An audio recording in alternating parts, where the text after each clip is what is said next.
Então, bom dia pessoal a todos. Vamos para mais uma refutação aqui, as pérolas, as falácias, né? Do Fábio Sabino. Olha o título inusitado. Judas viu Jesus ressuscitado. A verdade que os crentes escondem.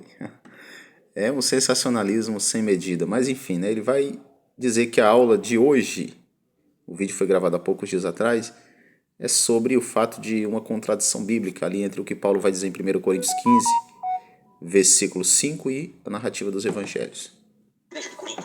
Paulo vai tratar das aparições. Vamos ouvir aqui um pouco. Pós-ressurreição.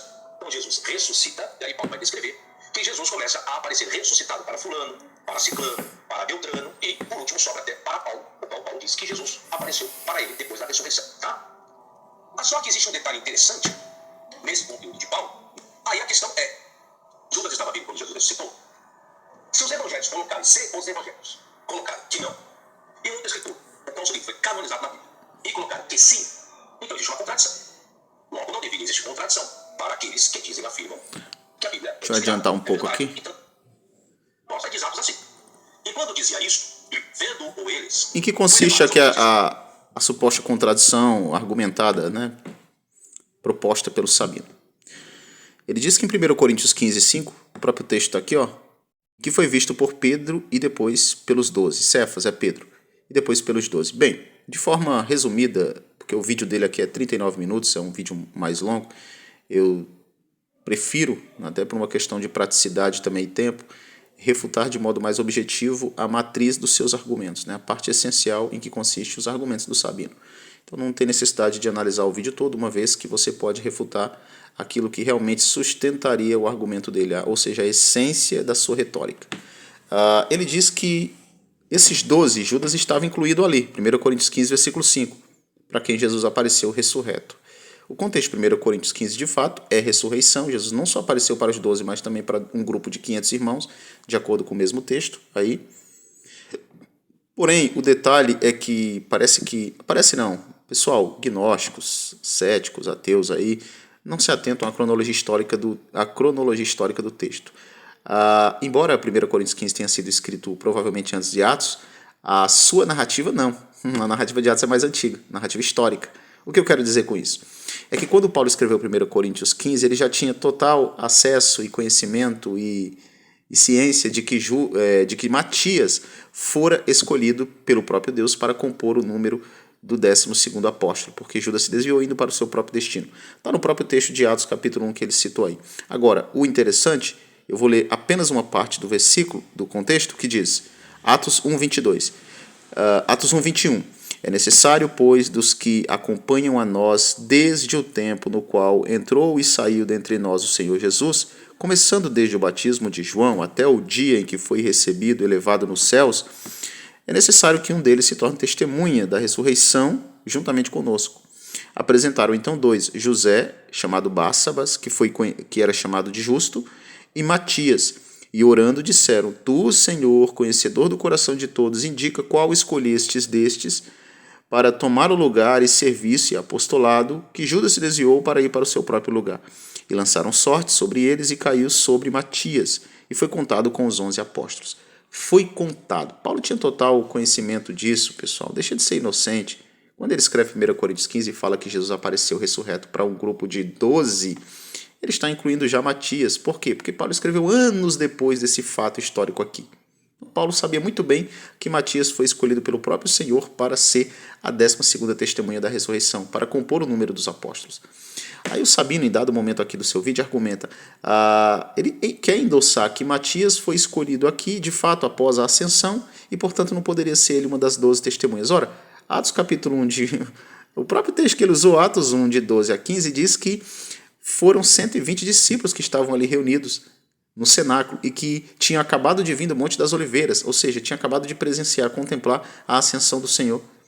E diz que eles permaneciam, e o verbo ali é catar, deixa eu só olhar aqui, o verbo é um particípio presente, em Atos capítulo 1. Catamenontes, e permanecendo estavam, e subiram ao lugar superior, ou seja, o cenáculo, e estavam permanecendo ali. Então ali aqui é um verbo presente particípio, que indica uma situação frequente, constante, habitual. Então isso indica que eles estavam juntos, 120 discípulos. foi o número ali que viu provavelmente a ascensão do Senhor no Monte das Oliveiras, conforme Atos 1, de 11 a 15. Então Matias viu o Senhor ressurreto, e tanto ele viu como se tornou testemunha dessa ressurreição. Então não tinha problema nenhum. Qual é o problema? Pelo amor de Deus, qual o critério do Sabino para dizer que quando Paulo usa o termo 12, dódeca, no grego, né? Esse numeral, qual o problema de Matias estar incluído ali? Tinha que ser Judas? Não, porque ele quer criar contradição nas Escrituras. Os evangelhos falam de fato que Judas tirou a própria vida antes da ressurreição de Cristo. Mas para o Sabino tem que ser Judas, porque Judas era um dos 12 apóstolos. Mas ele está desconsiderando a própria escolha de Deus de Atos capítulo 1. O que Paulo, como um cristão defensor da ortodoxia, como um apóstolo do Senhor, como alguém separado e chamado pelo Senhor, como alguém comprometido com o evangelho da verdade, ele jamais ignoraria isso. Quem ignora são os céticos, os gnósticos, os críticos liberais. Paulo não. Paulo entendeu muito bem que ele foi, Matias, vocacionado para assumir o posto de Judas, conforme o texto de Atos capítulo 1. Então Paulo não iria contrariar isso. Portanto, anos depois, quando Paulo escreve 1 Coríntios, ele tem essa concepção de que ali era Matias compondo o número dos 12 apóstolos. Porque o próprio Senhor, no contexto, escolheu assim. Não há contradição nenhuma. É tanto besterol, é tanta falácia, né? Tanto sensacionalismo, tanto detalhe. Paulo e qualquer outro apóstolo reconheceria, escrevendo anos depois desse evento, que Matias é o 12º apóstolo, e não Judas. Porque Matias também viu, o contexto de 1 Coríntios 15, pessoal, é ressurreição. E Matias também viu Jesus ressurreto. E ele depois, poucos dias depois da ascensão de Cristo, ele foi escolhido como aquele que substituiria Judas, conforme o texto de Atos capítulo 1, para tomar o seu bispado e o seu apostolado, da qual Judas se desviou. Então Paulo, escrevendo anos depois, já identificou Matias como esse 12º apóstolo, mesmo sem antes de ser nomeado, no caso, em Atos capítulo 1, a partir do versículo 12, mesmo depois da ascensão, porque ele já tinha sido testemunha da ressurreição e Deus o escolheu como 12º apóstolo.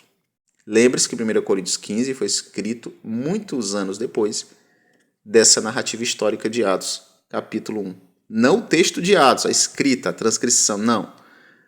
A narrativa histórica é anterior à epístola de 1 Coríntios. Portanto, Paulo sabia que Matias era o apóstolo que viu Jesus ressurreto ali. E não necessariamente precisava ele já ser considerado apóstolo para isso, porque ele foi nomeado após a ascensão. Não tinha necessidade disso, uma vez que Paulo escreveu depois, pós-evento. Então Paulo já identifica ele como o 12º apóstolo. Talvez Paulo poderia até ter dito em 1 Coríntios 15, né? Como ele inclusive disse, 500 irmãos, ele diz, e foi visto por Pedro e por vários outros. Seria até mais fácil. Mas ele usa 12 para enfatizar essa certeza de que Matias tinha substituído o ofício de Judas. Porque ele foi escolhido aqui pelo próprio Deus. É isso aí, pessoal. Não tem contradição nenhuma, a não ser na mentalidade sensacionalista e que gosta, pessoal cético, os ateus, que gostam de flertar aí com a provocação, com o sensacionalismo, né? Com aquilo que vende para a galera aí que não tem o senso crítico. Tenham um bom dia. É isso aí, mais uma refutação à falácia do Fábio Sabino. O vídeo dele eu não vou nem colocar para continuar, porque é basicamente isso. Eu tô desconstruindo apenas a matriz, o cerne da sua retórica, que, diga-se de passagem, para esse texto aqui foi muito infeliz, para essa temática foi muito superficial.